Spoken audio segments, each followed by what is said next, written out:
नमस्कार दोस्तों, कैसे हैं आप लोग। उम्मीद करती हूँ आप सभी ठीक होंगे। आज की कहानी का शीर्षक है सच्ची सुंदरता, शिक्षाप्रद कहानी। बहुत पुराने समय की बात है। एक बड़े से समुद्र के बीचों बीच एक छोटा सा सुंदर टापू था। पूरे टापू पर बहुत सारे पेड़ पौधे थे। मैदानों में हरी हरी घास थी और हर रंग के सुंदर फूल वहाँ उगते थे। फूलों की महक से सारा वातावरण महकता रहता था। वहाँ एक बहुत ही अच्छा राजा राज्य करता था। सभी की खुशी में वह खुश होता था और सबके दुखों को बांटकर कम करता था।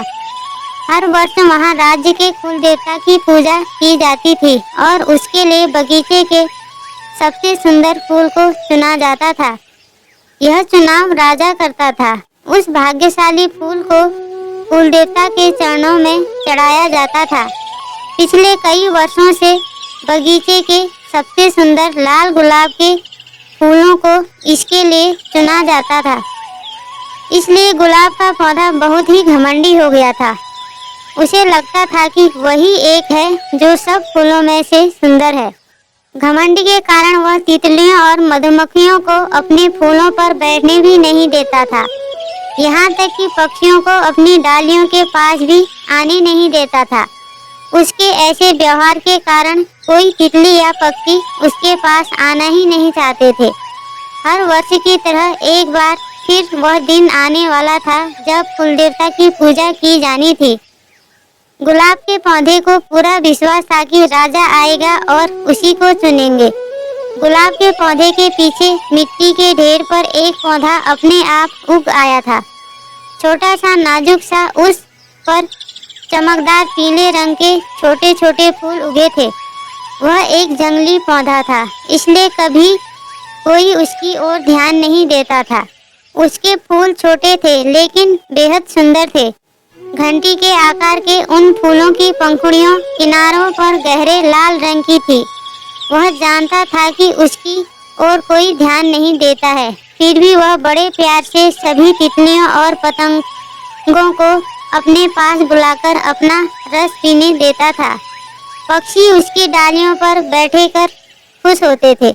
यह सब देखकर पौधे को खुशी होती थी कि वह किसी के काम तो आ सका। और फिर वह दिन आया जब राजा बगीचे में फूल चुनने आए। माली उन्हें सीधा गुलाब के पौधे के पास ले गया। इस बार तो गुलाब और भी सुंदर और बड़े खिलखिले। महाराज, वह बोला। उसने सबसे बड़ा गुलाब तोड़ने के लिए हाथ बढ़ाया, लेकिन महाराज ने रोक लिया।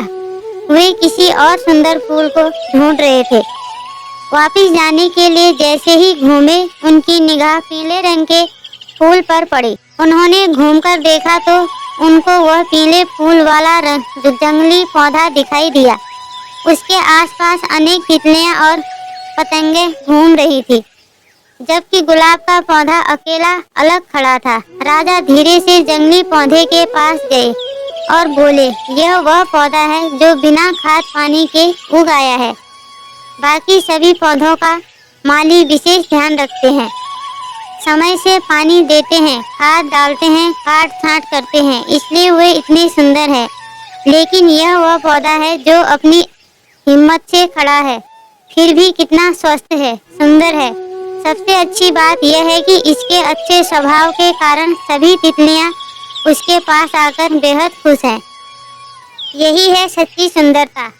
इसलिए कुल देवता की पूजा के लिए मैं इस जंगली फूल को चुनता हूँ।